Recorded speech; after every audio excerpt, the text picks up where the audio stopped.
As a scientist, I can tell you that Sundays are only 24 hours long. But with NFL Sunday Ticket and YouTube TV, you get every game every Sunday all in one place. That's upwards of 30 hours of NFL in one day. How can there be 30 hours in 24 hours, you ask? I have a theory. Magic.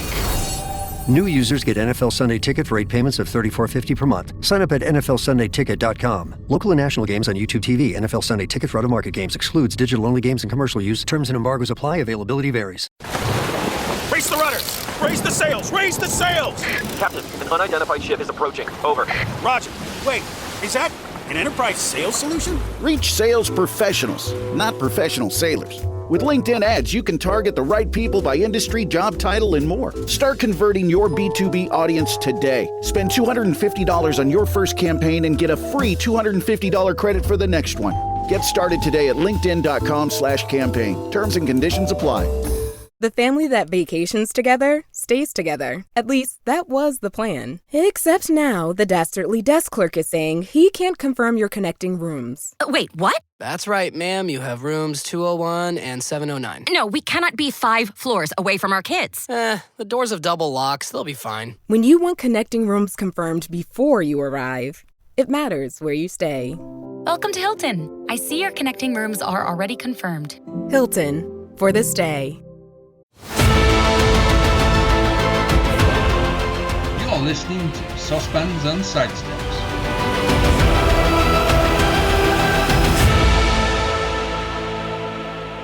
Hello and welcome to this week's edition of the Saucepans and Sidesteps podcast.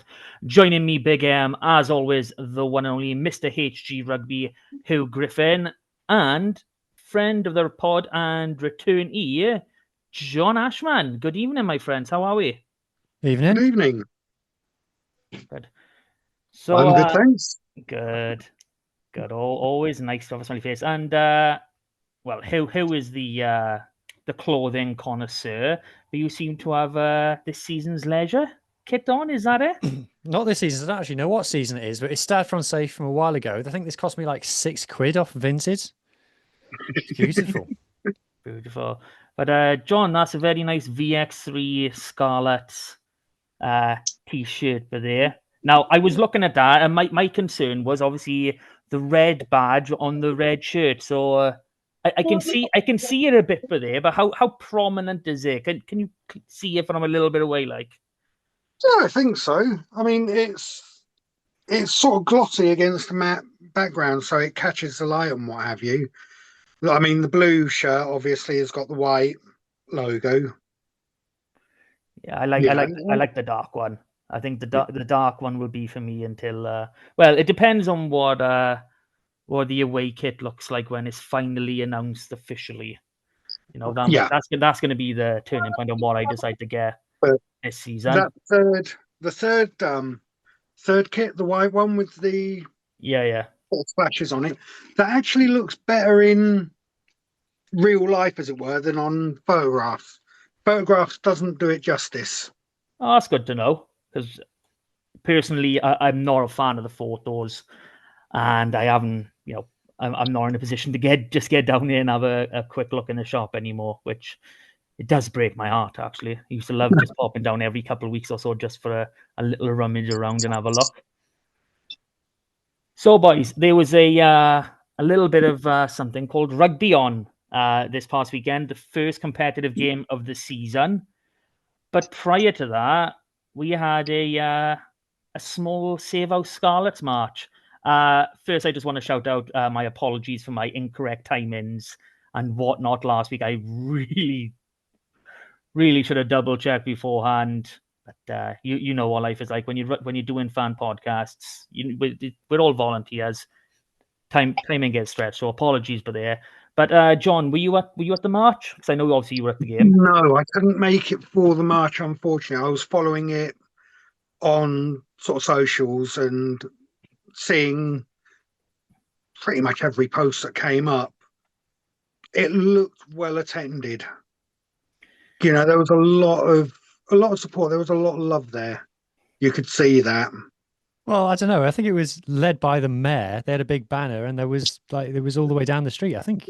Yeah, it was down the middle of the road, like. Yeah. It looked to be a good few hundred there, and like the pictures, obviously, the man who was formerly known as Pringle, I don't know where he is, but he had a nice video of part of the march, which is up on our socials if anyone wants to have a little look at that. And it looks like it's going on for a while. Obviously, there's a main chunk in the middle of the main road down the front. The mayor, I think it's Dave Hodges, is there, like flew in on his own dime as well for this, which is amazing. Just shows what it means to a lot of people. And it just looked like it was so many people there, and it trailed so far back. Yeah. Yeah, the video that Benji shared, it was all the way back up the street. You couldn't see the end of it. No, you couldn't, and that is intense. That's what makes it so much better, because we're talking, they got to the ground 2.5 hours before kickoff. Nothing was even open then. I think they were probably still playing a little festival on the training field at that point. So to get that many people there is outstanding, and full recognition to everyone there. It was absolutely brilliant, and I'm so thankful to everyone, because obviously Huw will be in the same boat as me. We can't just pick a couple hours before the game, let's go for a march from bloody Sandy Water Park to the game. It's just not something we're capable of doing anymore for me or at all for Huw living so far away. And we do have a good proportion of fans that live around not just the England, Scotland, Ireland, but obviously further afield as well. We got fans in in Russia and things. When you see it's match day, you see people posting it's time to make the 140-mile round trip, and we've spoken to people, like when we went to Judgment Day, met people who were saying, "Oh yeah, we don't even live local, but we get a season ticket because we love the team, and we make the trip because we love coming to watch them."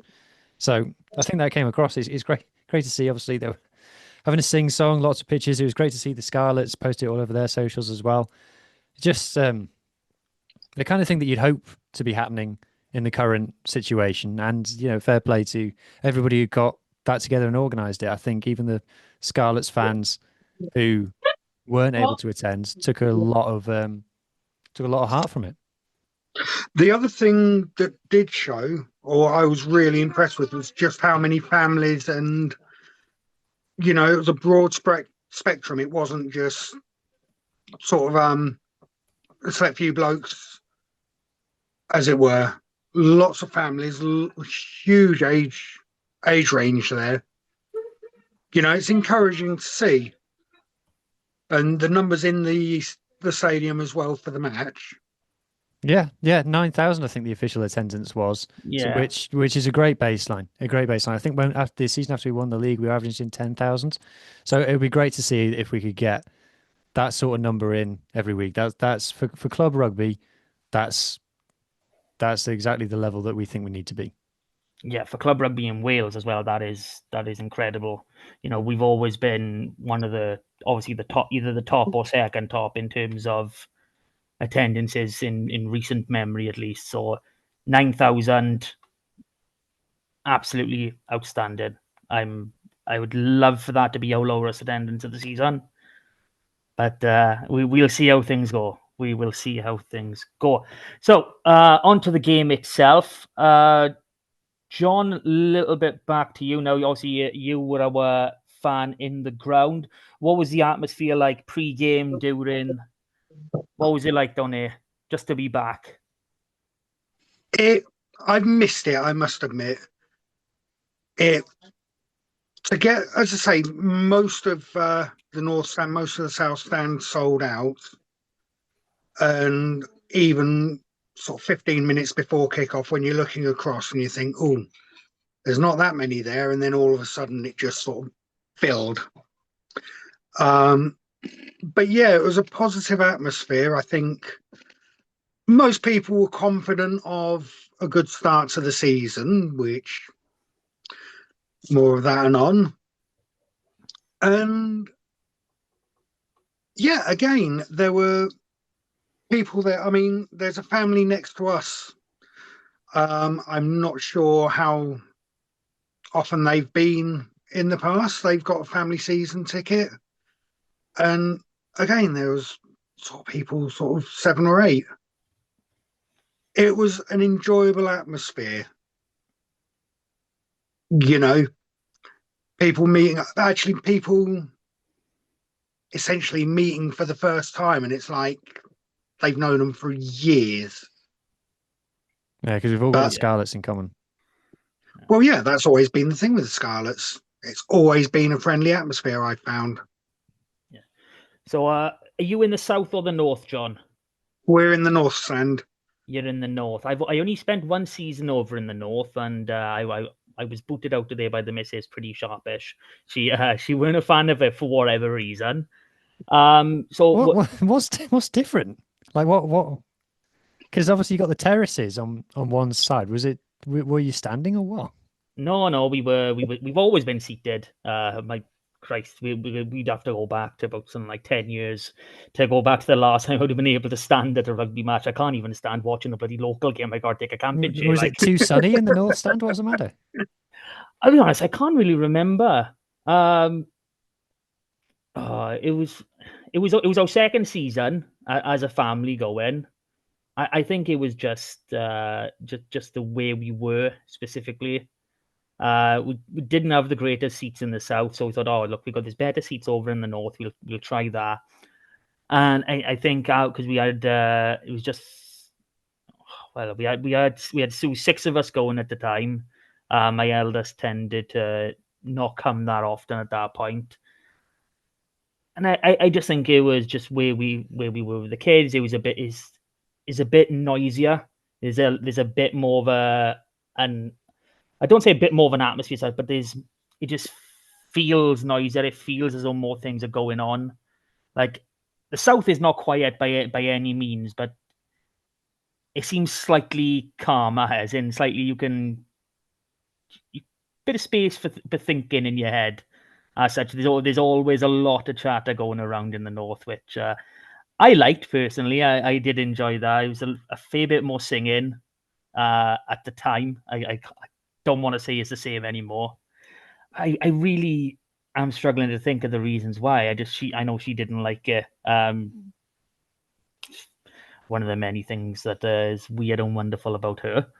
But so what were the offerings then, John? I'm always looking to seeing how we're doing in terms of the match day, food and beverage sort of side of things. We didn't run out of any beers by halftime or nothing like that today. Well, not today, on Saturday. No, there was still beer in the Tanner Bank afterwards, so that's always a bonus. What about it in the actual north stand? I mean, I'm sure is it curry and chips over there? I'm sure I heard someone saying it was curry and chips over there a few years ago. That we didn't see. You've got nachos. Well, I think it was nachos in the south.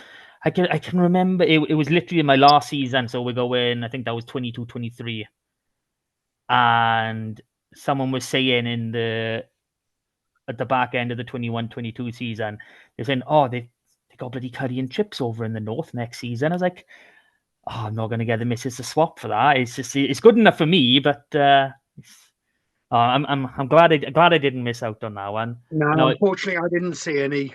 No, just your regular pies, pasties, burgers, hot dogs, same sort of stuff on. So. Anything you can hold in your hand. You get crepes over in the north because we. How long of this podcast are we going to spend talking about food in the Scarlets? We've only been on like 5 minutes, or have you been timing us? Have we been longer? It's niche, mate. It's niche. Oh, come on. I'm reminiscing. It's been a long time. Well, it's been a couple of years since I've been a season ticket holder, and I'm just reminiscing. We always used to have a crepe over in the south stand. It was really nice to get. I can't remember what the name of the place was now, but they got a day of ciders over in Bury Port Harbour. But it's really, really nice, really good stuff. Okay, we'll leave the food talk then. We'll have to get a dedicated podcast just for that. We'll have to send John round all. If the Scarlets want to send us the catering match day organised person to interview, talk about feeding the masses on a match day, happily interview him. That sounds like an idea. Yeah. Scarlets, you've heard. We want to hear all about feeding the masses. Feeding 9,079 people against Munster, if my numbers are correct on that. So, on to the game. Obviously, if you listen to this, you've either watched the game or you know the result. And unfortunately, we did not start the season the way we had hoped we would. A loss to Munster. Now, I've seen a lot of people obviously go straight for the negative. It seems to be a very Westphalian thing that if we're not winning and on top, it's the worst thing to ever happen. But to be honest, even though I think we are very undercooked, not really a preseason. Technically speaking, only one preseason game proper.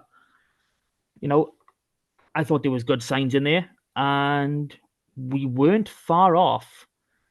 We left a few chances out there. There was a really, the gilt edge opportunity from McLeod when he just knocked the ball on. I mean, that try goes over. Obviously, the momentum of the match is different, but that means we're going to win the game at the 80th then, instead of chasing 2 bonus points. It changes the dynamic. It changes the opinion of everything. So, for me, bitterly disappointed.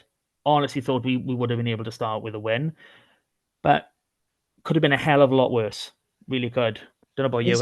It's actually our closest margin to Munster in 3 years, which just goes to show how bad some of the performances have been. Like last season was, I don't think we touched the ball apart from Max Page's try. But yeah, I think if we just cover the negatives first, because I think they're just so obvious. And Mark, you need to come in on this.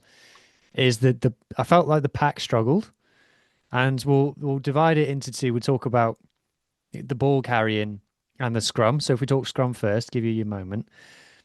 We were going backwards at times, and it was troubling to see, and it was reminiscent of a couple of seasons ago. We thought we fixed it last season, whereas this one was a bit of a throwback. So what's gone on there, do you think?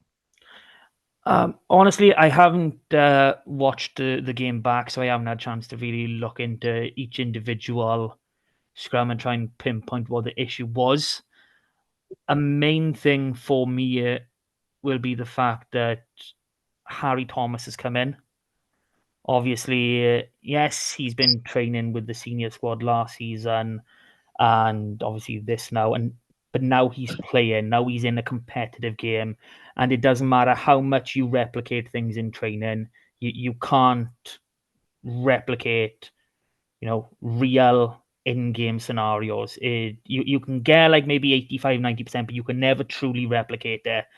So I think there's some issues there. Maybe getting the adjustments right. It could literally be really, really small things. Just maybe they're not sort of 100% comfortable with the way everyone is binding on. It could have been a case of they were in an order that they hadn't practiced for whatever reason. Obviously, Max Douglas was obviously shifted up, and then what was the name? Alec Hepburn came in as well. So it might have been a case of they hadn't quite practiced scrummaging in that formation with, let's say, I don't know, with Douglas Ball and Hepburn. I don't know how much time they spend on this scrummaging, but there's lots of different combinations and different things that can affect your scrum. Again, it is the first game of the season, so we do have to reserve judgment for now. We got a couple penalties out of them. That's always good. I remember the first scrum, Vealusa just completely flopped his bind and went to the floor. Thank you, assistant ref, for giving us a pen for that one. But all in all, I think it's too soon to ultimately judge. It is worrying, because it'd be stupid to say it wasn't worrying. But I can't pinpoint exactly where that went wrong. If we go later into the match, Kirby Mile comes in. He's only been there a week, like literally a week. We got Hawk that's returning from injury, so he's going to be a while before he's I don't close think to where Henry he Thomas was. had a preseason either.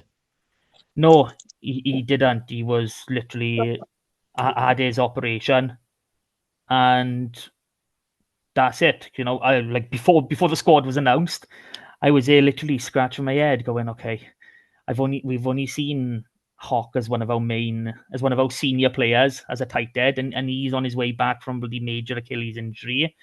We're thinking, no Archer Holtz, still no Archer Holtz. He's listed on the injury list. Said list too many times then. And obviously Henry didn't play. So that was a concern at the time. But I think one of the other concerns, as far as injuries go, is losing Sam Lousy in the warm-up. You know, being pulled 10 minutes before the start of the game, which must have thrown a hell of a spanner in the works. Yeah, and to be fair to Lousy, he works hard in the scrum.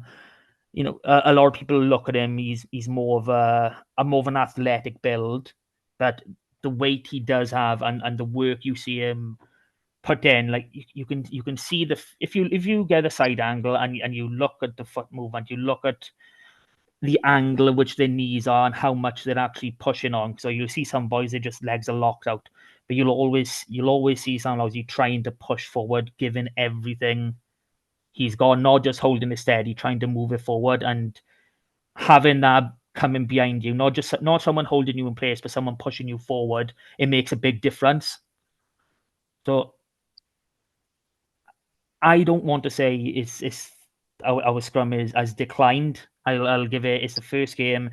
There's a lot of extenuating circumstances until we get Marnus, Heza, and Matthias. Until we get our full, let's say, front five going in our pack. I'm not going to say whether or not our scrum has declined or not. I really don't think that would be fair at this point in time. Fair enough. Shall we talk about? Because for me, I've seen obviously people like you said, Mark, because we lost, people are like, oh, it's all terrible, and there's a lot of cliches been going around. And I started watching in the last 5 minutes of the first half because there was lots of rugby on Saturday, so I was catching other stuff, and I was like, oh, this isn't going great. And then I've gone back and I've watched the full first half later. And I'm like, actually, we weren't terrible. Like there were some moments in there where we could have and maybe should have scored in that first half and didn't. So I've picked out a few examples. I'll get your boys' thoughts on this. So like first opportunity of the match was the cross kick from Joe Hawkins to Ellis Mee off a scrum, which is perfectly executed, absolutely perfectly executed. But then Ellis Mee kind of forces the pass to Blair Murray and the chance is gone. Now, I don't know, Mark, if he holds on to this, maybe if the kick's a little bit more in front of him, he doesn't have to slow up. It's try time. Maybe if he doesn't force the pass to Blair Murray, there's obviously the opportunity goes on a bit longer. Yeah, I think that's really fair. Not sure if it's try time, if it is that much in front of him, but he's definitely in with a good opportunity. And then you want to recycle the ball from there. I mean, I'm trying to, if you can just pause there. Yeah, so he had two other players in and around him. So he had Blair, and I can't see who the other one is, but I'm thinking, is that Joe? Yeah. So you had Blair and Joe there to secure the ruck and secure the ball. So it's not a case of he only had Blair there. It was either forced a pass or we're definitely conceding a pen or a turnover. So yeah, it would have been nice to see him recycle the ball there and go from there. But it's shown, what we are probably looking to see from Joe Hawkins this season. They did play a lot of that dual playmaker. Hawkins stood at 10 quite a bit. So it's nice to see that he can put a crossfield kick in, which, it's not an easy Because Johnny skill. tried to do one at the end of the game and it wasn't very good. No, it's really not an easy skill to get that weight right, the angle and everything. So, kudos to him for that one. Let's hope that's the worst of the ones we see this year. Yeah, next one. Oh, missing one. Yeah, so that's number one. Number two, getting the creative attackers into the game. So we've got the ball in Munster's half, got a couple of rucks, gone backwards a little bit, but then it goes to Hawkins at first receiver, like you said, pulls it back to Sammy. Sammy, Blair beats a man, wizard feet. Then Ellis Meat, it's a 2-on-1. Ellis Meat keeps it in hand and drops it. So I'm not about calling out Ellis Meat, especially not in the first game of the season, but another one where maybe if he gives that pass, Tommy Rogers down the wing, and we know what a lethal finisher he is. Yeah, obviously there's still men coming across, but you do have to give that. I understand why he hasn't. He's thinking he can beat this man that's coming on, go through that little gap, and then it is a proper 2-on-1 against I'm going to say the trailing fullback. I'm not sure exactly who it is. I can understand why he's made that decision, but sometimes it comes off, sometimes it doesn't. It just is what it is. But it shows our intent. It shows what we can do. Obviously, it's working on being clinical now, because we're not in pre-season anymore. Not that we ever really were, considering how we went. I'm just going to hit that a few times today. Well, speaking of being clinical, let's talk about the McLeod chance. So this is direct from the kickoff. Sammy, perfect hang time, perfect. Go on, Tommy. He's put it on a postage stamp, and that's why Tom Rogers is first choice for Wales on the wing at the moment, claiming that in the air. Tain comes into play scrum half. Then it's fairly basic rugby a little bit, but what's interesting is it's off 10, so Sammy touches the ball after every ruck here. So we're all completely attacking off 10, which I think shows the intent for this season. This is Sammy calling all the shapes. So we've gone from one touchline to the other. And then it's a lovely tip on from Josh here. Tain does great to shog off their loose head prop. And then, obviously this should be try time. So you've got these three opportunities here. This is one manufactured direct from the kickoff. And kickoffs were, restarts were a weakness for us last season. So you've got there, it was 13-0 at half time.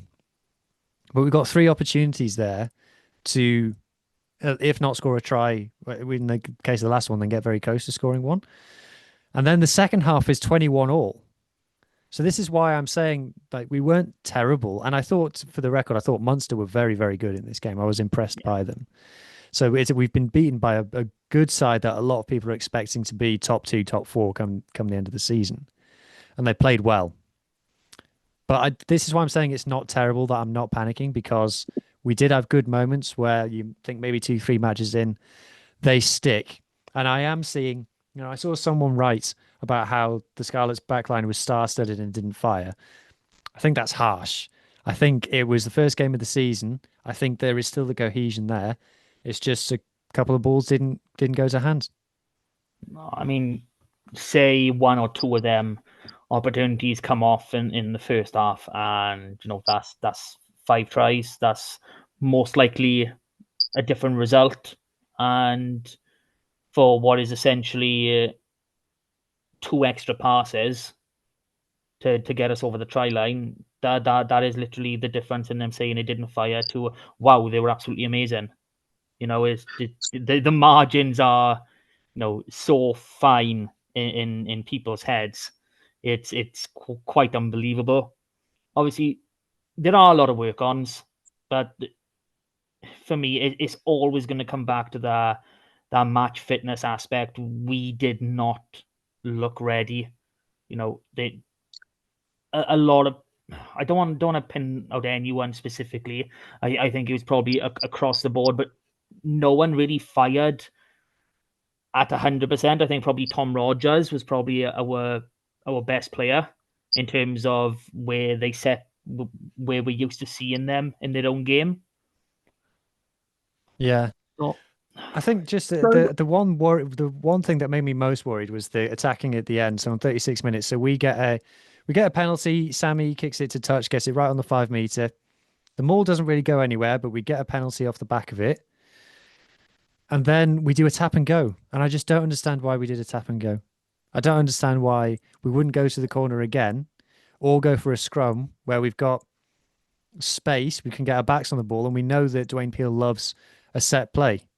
So for me, this was a strange decision, and it didn't come off. And to be honest, again, Mark, going back to the pack, with each ruck, it felt like we were going backwards. So that was kind of the worry for me. Yeah, it wasn't great watching our ball carrying, especially the carries into contact. It's harsh, but again, I think we do have to reserve judgment because of that match fitness aspect. None of these boys have match fitness. They literally do not. One run out against the Dragons is all they've had. A lot. I got a lot of respect for Llandovery and Quins, especially Quins, for winning that 40-minute game. But they are SRC sides. They're not professional quality players. That's don't get me wrong. That's a great starting point for warming your boys back up into playing again. But that's not a full hit out. We've literally had one hit out against the Dragons, and that is nowhere near enough. I know people talk about the risk of injury in pre-season going in, but you can get injured in the first game. There's a risk of injury every single time you go out there. You can't let that be a reason not to get your squad fully prepared as best as possible for the season. I know it is the norm. Like Munster only played 2 games, but their 2 games were against Gloucester and Bath, and I believe they played 2 different 15s in both games for each half. So slightly better than us, and it did seem to show they were a lot more in line with each other. In terms of the forwards carrying, I mean, yeah, Tain hits up. Tain was, again, one of our better players. I know you've done a stats drop for him on our socials. He was really good. He should have had a try assist added to this as well. Stats, yeah. But obviously the pass was, a little bit behind McLeod. So that is the one thing I will change, Tain. Just put the pass in front of the man. Yeah, I was 80 for the audio listeners. Has probably read this out, shouldn't I? 80 minutes, 60 meters, which is most of anybody. 16 carries, most of anybody. 11 passes, which is good going for a forward. 8 tackles, 8 line out takes. We know how important he is. I think he's the best line out loose forward in Wales. 2 line breaks, 2 defenders beaten, 1 offload, 1 dominant hit, 1 try, which was obviously his fantastic intercepts, and importantly for Tain Plumtree, 0 penalties conceded. Which someone replied to that and said, "I don't believe you." And I was like, "Don't take it with Opta, mate. Don't talk to me. I don't. I'm not here to have arguments about the official stats." Yeah, in terms of that with Plumtree, jump onto Big M's Twitter, and my pinned feed is a nice little one on Plumtree for when he got selected for a Wales squad last season, in terms of how many penalties he was giving away last season, because he does give away penalties, but he lives on the edge. So I'm comfortable with him giving away a penalty a game. Don't say that, because if he's listening, he'll think, "Oh, great, I'll go out and I'll nut someone next week." Like, just no penalties is good. No penalties is really, really, really, really, really good, and that goes across the board for every single person in that 23. If you're going to nut someone, please don't do it out in Ireland. Not against Connacht, not against anyone, please. Yeah. No, save it for one of the Welsh Shield games. That'd be fun. I'm trying to think of who else do we want to watch. What did we think of Hawkins on his debut? I thought he was okay. I thought he looked good in what he was trying to do. I'm trying to put my mind back over Munster's tries to see where they came from, and I don't want to say a lot of them they came from middle. deep. A lot of them came from quite deep, so it was a line break far out that we didn't recover from. I can't recall that many came from close range. I don't think it was kind of phase after phase. To be fair, like I said, I think Munster played very well and they looked sharp. It didn't look like their first game of the season, which obviously it was. So, yeah, it maybe wasn't the kind of Munster we were expecting, maybe, because they've got a new coach, obviously, from Super Rugby. Yeah, they do. They got Clayton, Muck McMillan. something. That's the one. And let's be honest, we saw what he did when he took over at the Chiefs. Obviously, Warren Gatland leaves Wales. He shows how great of an actual coach he is by taking Chiefs to, rock bottom. And Clayton takes over, and he basically turns them into, well, just shy of champions. Three finals in a row. He was so close. He deserved to have a winner's medal from that. So it is really, heartbreaking for the guy. But selfishly, I hope that record continues. If we meet Munster in the final at some point, I'd like a bit of a repeat. So Clayton, you can keep the losing final streak going, please. We should have told him this game was a final. Then we've been all right. Oh yeah. Why? But coming back to Hawkins, I agree with you. You can totally see what the thinking is, and you can see how having a genuine actual playmaker at 12 is how they want to use that to kind of create that doubt in opposition's defense of just because it is the 12 who's holding the ball doesn't mean anything because they're just playing as a second 10. Yeah. I mean, my big concern is him playing 12, is him wearing that 12 shirt. Because if he's wearing the 12 shirt, I mean, Sammy's wearing the number 10, and then we have no one. Absolutely no one behind. So obviously we spoke about our depth Blair Murray recently.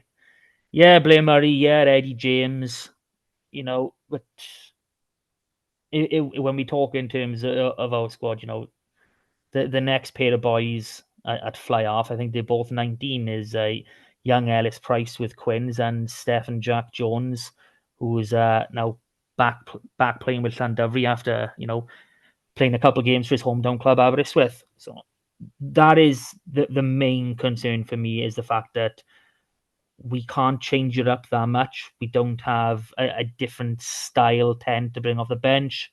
Obviously, yes, we could bring Johnny on, or we could bring Eddie on and shift Hawkins into 10.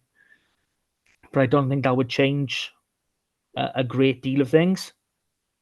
So my concern is obviously one of, if we take a knock, what's plan B? What's plan C? So that's where plan C is the worry. Plan B is from. okay. Plan C is the worry. Yeah. But obviously we had a few new signings in this game. He's not a new signing, but obviously Harry Thomas is, he hasn't graduated the senior academy, but he's made his first start in a Scarlet's 15 in a competitive game. So, congratulations for him as a 20-year-old, Generally, Dwayne was pleased with him. Dwayne called him out at the end of the game, said, yeah, he's done well. He can be proud of himself. Yeah, he can be proud of himself. I obviously different opposition, under 20s, etc., SRC. I've seen him have much better games, but obviously standard is different. So bearing that in mind, but I think there's a lot more to come from him. I'll be honest, I'm assuming he's going to be in that 23, whether or not he's starting next week or whether he's on the bench. It's going to be one of the two unless he's injured. I think by the time we go to South Africa, nice 3 games under his belt, I think he's going to be adjusted. He's going to know what he needs to do, and we're going to start seeing more of the player we saw for Wales 20s during the Six Nations and Junior World Cup. So that's great. But again, isn't this the problem with having such a short pre-season? That basically they're getting used to the competitive match at the senior level with very little warm-up. Yeah, I banged this drum. I banged this drum repeatedly every year. I know how you were with me to a certain extent on that as well. They're learning on the field. They're learning in those matches where mistakes do count. Like if we talk about Harry's throw-in, he had one overthrow and one steal, which that's absolutely fine. You know, a steal is a steal. I'm doing that. That's more the whole unit's fault. And the And credit the overthrow. opposition as well. Yeah, you got to credit the opposition. Because when we were stealing balls for fun last year, we said it was because we were amazing. So yeah, and then obviously the overthrow, it really weren't that high. I think it was Douglas that was going up, and you could just see his fingertips just miss it. So it could have been a timing issue. So, you know, good start from throwing in. Obviously, if we're going to have a go, guys, for missing one throw from a dozen lineouts, then we're not having a real conversation, are we?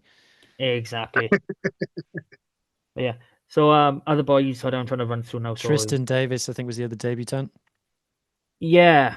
I said beforehand to a few people that I haven't seen a great deal of Tristan, so I can't say anything of him. And I was surprised he started, to be honest. Yeah, I thought he would be lower down the pecking order, in all honesty. Yeah, like obviously I've said to you boys, you know, during the match, you know, from that cameo, I don't understand how he was starting. Or he could become an amazing player. He could be doing things in training that we are not seeing, and it just didn't quite come through on the pitch on that day.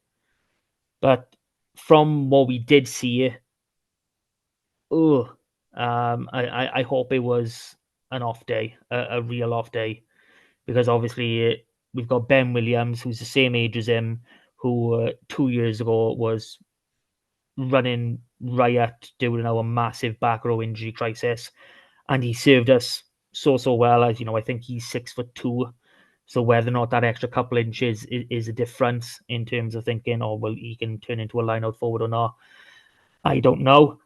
But surprised to see him start, for one, and I'm hoping there's better to come. There's got to be better to come, because for a man of his size and stature, and I firmly believe that He's for the kids, to be fair. Yeah, that yes, size helps. It's not all about size. You can be 5'8" and be an absolute cannonball and blow people apart. You don't have to be 6'6", 130 kilograms to, you know, blow people away with your carrying game. It doesn't matter how tall you are or however you are. You know, what is it? Speed times strength equals force. So, you know, you can run at people. I'm not sure that's exactly physics, but I'll let it go. You know what I mean? It's mass times acceleration, but you know, that's it's the fun. one. There we go. So it's not just about size. So, you know. So jury's out after one game. Jury's out. Yeah, it's safe to say we can't judge anybody on one game. They deserve an opportunity to really show themselves, get comfortable, and play their best. Who else did we have? Obviously, we've just spoken about Joe. Onto the bench. Kirby, second debut. Done well when he came back on. He looked fit, to be fair, which was a concern. Yeah. So, you know, great to have another local lad back in the team. I don't think, obviously, we managed to interview Kirby during the week. I don't check it out. Check it out. I don't believe producer Lee got an expiration date or when his ticket back home to America was. So I'm not sure how long he's going to be here. But he's got no team to go back to, so maybe he's staying here. Oh, I don't know. He seems to love America from listening to that pod. So yeah, that's where he stands. I wouldn't mind keeping in mind. That'd be a nice option just to have the numbers. Well, yeah. I don't think we had anyone else new.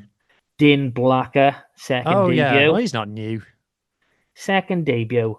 He actually came on, so it's an upgrade on last season. Yeah, it was late.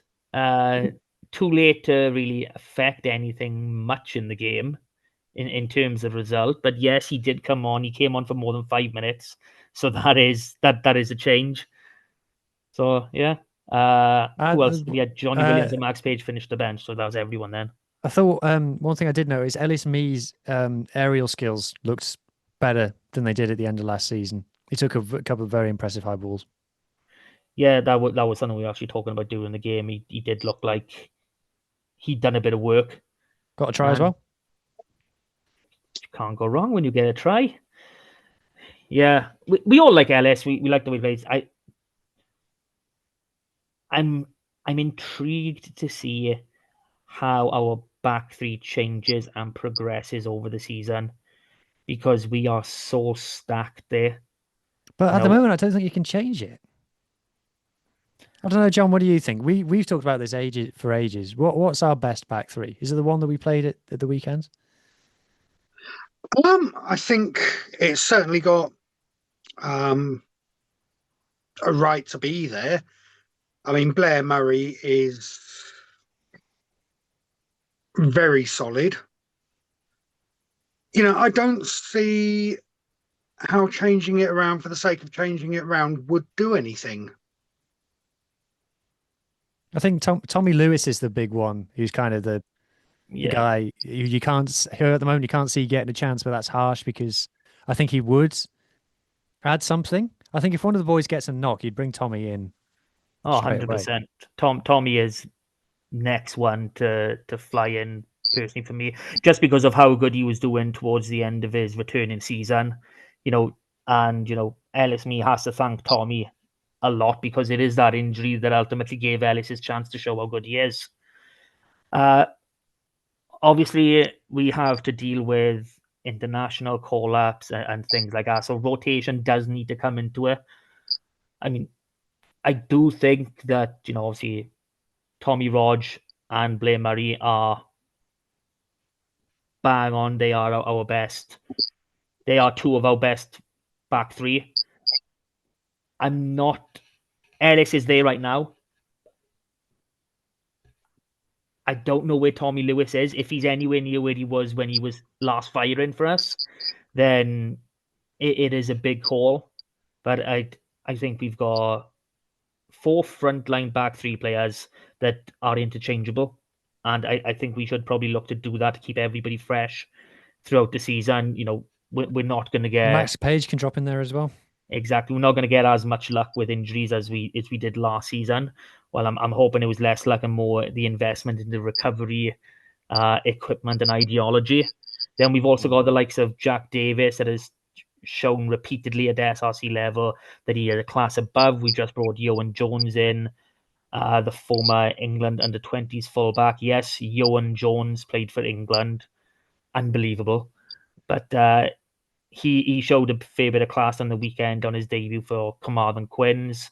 And obviously we've got a lot of, other academy talent there, like Yori Badam. We've spoken about a fair bit before he had an ACL injury last January. We've had a couple of new boys come into the senior academy this year. Thomas Williams, who's playing for the Gwents, he scored an absolute blinder against Cardiff during their televised match. Well, on that note, shall we move on to the community section then? Yeah, because he scored another try, because he's amazing. All right, then I'll share the screen. He's cut me dead. I think he wants to end this a bit early tonight. He seems to be in one of their moods. I don't know. What do you think? It's a long day. He doesn't want to talk crap. All right, then. So sharing my screen. So sorry, your audio listeners, but you don't get to see this as of right now. So it was a mix of some league and cup action this past week. So start up in Super Rugby Cymru as always. This is the first of the double header round. So Carmarthen Quins won 24-12 at home against Pontypool. 24-0 up at half. Yeah, 24-0 up at half time, and then the heavens opened. Pontypool actually scored their second try with the very last play of the game, so it was 24, either 24-5 or 24-7, literally well into the red. We had Ben Williams, Ellis Price, Thomas Williams, who bagged a try, Ellis Price 3 conversions and a penalty. Ioan Jones starting. We had Oshan Williams and Gabriel McDonald featuring for the first time this season on the bench. Obviously, they've been up with the senior Scarlets during what we class as pre-season. Llandyfri travelled up to RGC and got a 41-31 point win So, nice 5 points, not quite the 6 that the SRC offers. But there we go. So we had Dylan Alford, we had Dan Gemmon, who's part of our wider academy squad. And then on the bench, we had Tom Phillips and Jack Pritchard, both young props. We had Kai Jones, young lock, played for Wales 18s last season, looked outstanding during the Under 18s festival. I think he may still be 17, not 100% sure on that. We then had Tian Sparrow, Stephen Jack Jones, and Griff Watkins. So, 6 Scarlets on the bench. So, they secured that win. And a few of them names played for the first time.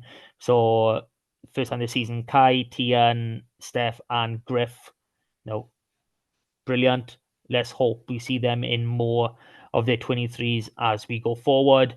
So they fixtures for this week, the exact opposite. So Quins are travelling to Pontypool and Llandyfri host RGC. Down in the Premiership, we had Cup action. So Llanelli Wanderers beat Narberth 26-25.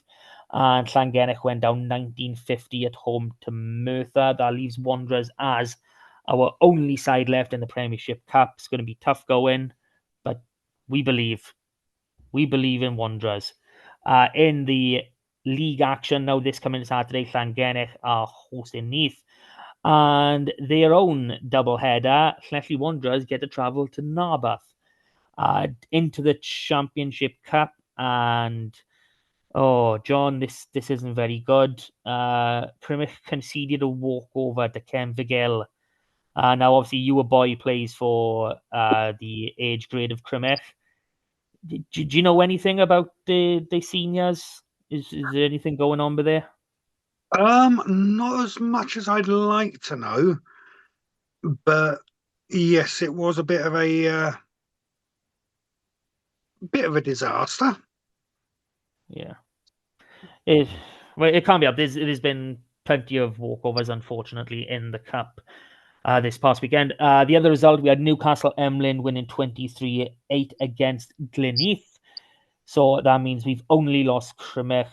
We still have Ammanford and Aberystwyth involved, thankfully. So back into league action, we got Ammanford at home against Kenvigil. Newcastle Emlyn travelled to Gosainon, and Crymych travelled to Gowerton. Into the Division 1 Cup, Felinfol lost 31-19 away to Aberavon Green Stars. Kidwelly 31-14 winners at home to Skewen. Larne 17-20 loss at home against Abercrave. Hendy winning 19-11 away to Nantefillon. Swansea Upland 29, Tenby 33. Hell of a game that must have been. Fair play to Tenby for going through. And St Clair's winning 41-26 away to Astrid Ginlais. Back into league action in 1 West this weekend. Felinfol at home to St Clair's. Kidwelly at home to Swansea Uplands. Lampert are travelling to Larne. Buddyport travelling to Wine something in Swansea. I'm not pronouncing that anymore. I just give up. Wine place. And Hendy host Tenby. Down into the Division 2 Cup. I want to make sure I'm there. There we go. So, Tikrois conceded a walkover to Lacha, which hurts. It really hurts, especially because it's Lacha. But Brynamon, 41-19 winners away to Mumbles. Get in there, you Greens. Let's keep going. We had a couple of games in 2 West as well. Fishguard against Betters. Fishguard against Betters was postponed. Nankaredig 49-34 winners at home to Whitland, and a 27-all draw for Pringles, Pontedilais, and Abereyron. So fixtures in 2 West this week, we got Abereyron at home to Carmarthen Athletic, Betters at home to Lacha, Nankaredig travelling to Pencloud, to Croesus home to Pontedilais, and Whitland hosting Fishguard. 2 West Central, Brynamon are away to Morriston. Division 3 Cup, Haverford West went down 26-19 away to Bryncoch. Llandilo 30-29 winners away to Carmarthen. Narberth Athletic 22-25 loss at home to Resolven. Milford conceding a walkover to Ton Mawr, and Tumble winning 20-0 away to Trimsaran. A few walkovers this week, mate. Yeah, it's not great. Like when you just withdraw from the cup instead of conceding a walkover. I personally would prefer to do that. Plus, it helps when they do win the draw. if enough teams say, look, we're not gonna do it, we can't guarantee the boys, then there may just be a full round of 32 from the off, which would be better for everyone instead of having this. Let's work out how many we need to bloody remove to get into our nice numbers. So there was meant to be a fixture in 3 West, but Neyland and United was postponed. Games for this week: Huw's New Dock Stars travel to Armagh United, Cardigan at home to Tumble, Halford West at home to Neyland, Milford Haven hopefully travel to Narberth Athletic, and Trimsaran at home to Llandilo. Division 4 cap, so Newcastle Elm Dreigiau 31-14 winners away to Binya, Llangwm conceding a walkover to Pembroke, St David's losing 15-0 at home to Pennebank, Llanybydr conceding a walkover to Kev Nathan, and Llantybi conceding a walkover to Pontyberem. Not great seeing all these walkovers, but it is what it is. Game in 4 West A, Crymych Tairw and Tenby Athletic was postponed. Fixtures for 4 West A this week. We got Pembroke Dock Harlequins at home to Pontyberem, Llanybydr travelling to St David's, Llangwm travelling to Crymych Tairw, and Tenby Athletic at home to Newcastle Emlyn Dreigiau. In 4 West B results, we got Llangadog 23-12 winners at home against Furness, and Pont Yates winning 35-31 at home against Pantyfunan. Fixtures now in 4 West B this coming Saturday. We got Binia at home to Pont Yates, Furness at home against Full Bay, Tregaron travelling to Llandybi, Llangadog heading to Pantyfunan, and Pennebank hosting Kev Nathan. We had some Dewar Shield action as well, if it'd let me do it, but I don't think it's going to. Is it going to be nice? Is it going to be nice? Why you not letting me do it? You still see, boys? Or is this? Yeah. We still see, so why are you being a funny bugger? He's talking to his Excel sheet, people. I am talking. It won't let me change the shield, the screen. Well. Let's just stop shading then. And that'll be that. And now it's letting me change. What a surprise. So we had a big one. We had up in the Shield West, Llanelli against MMAD, which MMAD won 22-19 with the last play of the game, apparently. Ceredigion 32-7 winners away to Swansea East, and Carmarthen going down 36-20 away to Swansea West. Down in the bowl, Pembrokeshire 131-10 at home against Neath. So, 3 games in now, tables are looking set. Mynydd Mawr are, undefeated. Ceredigion still undefeated, only playing the 2 games, where Mynydd Mawr played the 3. Pembroke have lost that 1 game, which was away to Swansea Valley. So, they're in a good position. I don't know if they're going to step up and be in that Morgan Griffiths plate, but who knows? They might still be able to make that jump. But that is everything from your community update this week, which now leads us on to only one thing to discuss. Galway, Saturday evening. Anyone feeling confident? I just don't like. I don't like being in this situation of like, when's the first win going to come? The kind of, because last season it took until the 3rd or 4th game. I don't want to be in the situation again where I'm like spending week on week coming onto this excusing losses. But then it just feels like Connacht away is one of those ones where they're not a top team. Some people talk about Connacht like it's still 2016. They're not a top team. Yeah, they've got a new coach in. But still, nobody wants to go to Connacht away. Everyone's like, no. Goodness sake. I wanted to go to Connacht away. I just couldn't convince the missus. I mean, obviously, Galway's beautiful and we all love going there, but it's just one of those games, isn't it?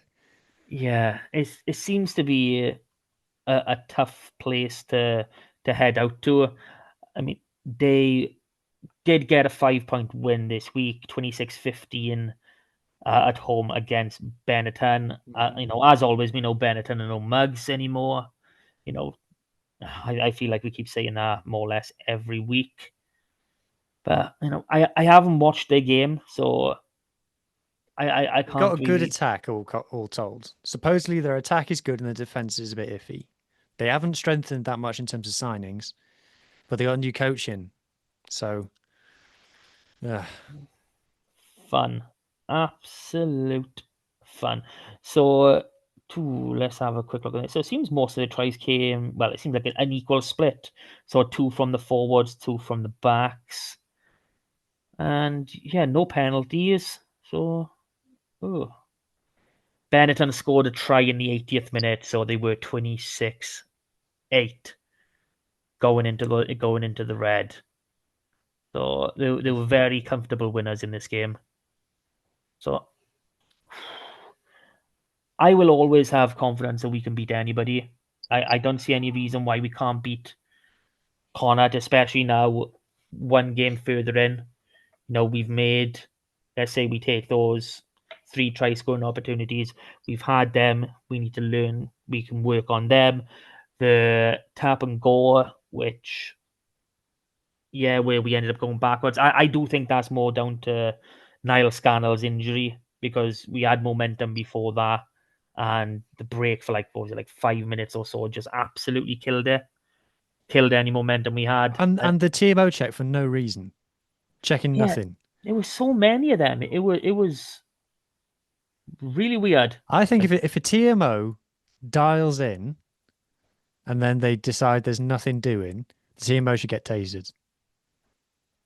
TMO should get tasered. Just a little zap, just enough to make them really think hard about the net before they decide to pipe up again. So we need to be very, very specific about this, because we don't want a death on our hands. What sort of voltage are we talking about? Well, I don't know. I'm not expert enough to put it in terms of voltage, but not so much that he's going to knock them off their chair, but enough to make it go ah. So what's police grade? I got no for some idea. reason I got 10,000. People do die from police tasers. Exactly. So it needs to be weaker than that. I got 10,000 in my head for some reason, but that would just be, an image from Jurassic Park or something still in my head, where the kids like. Or slap him with a fish. Slap him in the face with a fish. Slap him in the face with a fish. That's what fish? Works. What fish though? Because if you slap him with a haddock, okay. Because I was thinking if it's tuna, you might break his bloody neck, especially if it's still frozen off a truck. You might just sound like a whale shark. No, don't slap him with a whale shark. No, don't. But at the same time, don't slap him with a sardine either. That'd be a waste of time. What about a swordfish? Don't slap him with a swordfish. No. This is some real hard hitting journalism. Right in at Saucepans and Sidesteps, wherever we are. What kind of fish should they slap TMOs with? What's your fish of choice for hitting the TMO? Yes, and it has to be an actual fish from the sea. We don't want any disgusting comments, please. And keep it sensible in terms of what is a fish. Don't say jellyfish. Right, that's just silly. Don't say an octopus. So it's got to be like a fish with fins. Yeah, we're not slapping anybody with an octopus. I mean, maybe shoot them with squid ink. Would that be an option? Hold this sort of a shotgun and go, boom. Is that an option? It's an option. It's not. Oh, there we go. So we got squid ink shotgun. That's now HG has confirmed it. So. Anyway, Scarlets by 2. Scarlets by 2. But what are we expecting to see?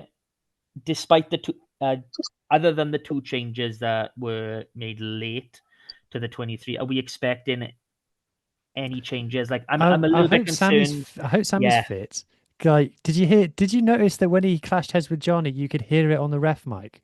Watching it back, you could hear it go. It's smashing each other. And I'm going to have to skip that bit now. He smashed his face and he was all bleeding all over the place. So hopefully he's all right to play this game. Because he was holding his nose straight after, but I'm sure there was a cut above his eyebrow as well or something. It just did not look great.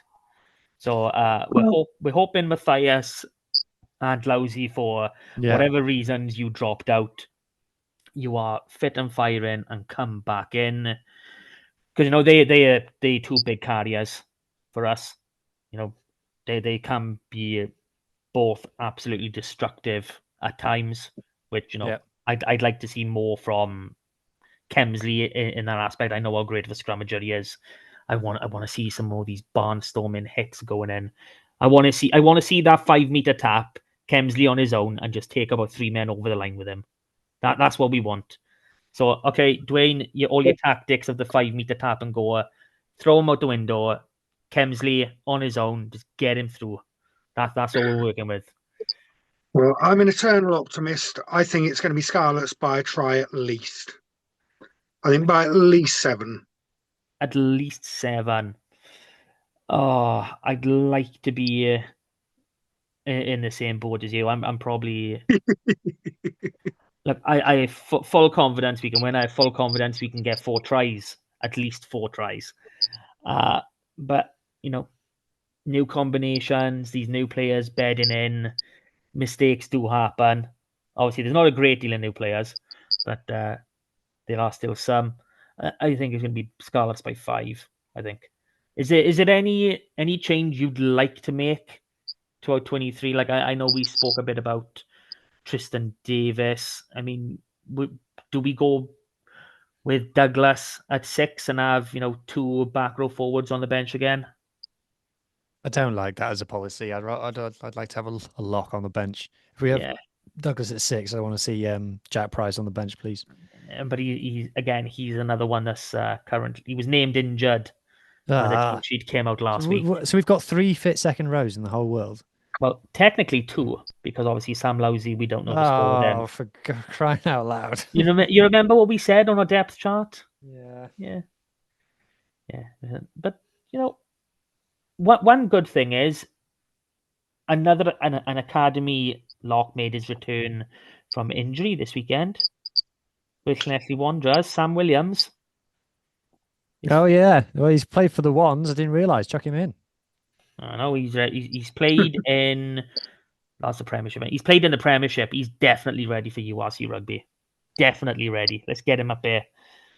Is he a Quinn or is he an Athletic? He's Athletic, he is. He's Carmarthen Athletic boy. I want to see him with Carmarthen Quins first, but sometimes beggars can't be choosers. It's what it is. Do we have anything else to talk about? Oh yeah, please like, share, subscribe, all that. Hype. Do we know what the hype does yet? Many very important things. Many very important things. Makes the world go round. Makes the world go round. Wow. Sorry, flat earthers. It does go round. So we've come to an end of another exciting, babbling episode. Probably slightly over an hour now, so apologies if we've taken a little bit too long for your liking. It was our chat about food at the beginning. It really was, wasn't it, Huw? Yes. So thank you, boys, for joining me. John, thank you, and your boy for being ST holders and really, giving that feedback of what it's like being back at the park. Absolutely love that. Thank you to everyone that's listening, and we will do it all again next week, celebrating a fantastic 5 points against Connacht. So, good night. We love you, and we'll see you next week. Bye, everyone. Bye. Goodbye.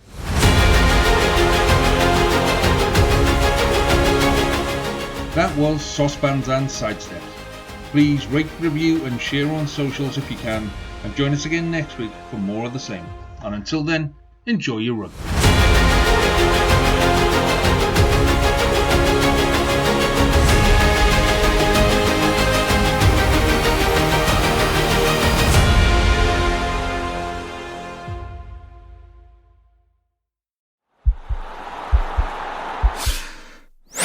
This podcast is part of the Sports Social Podcast Network.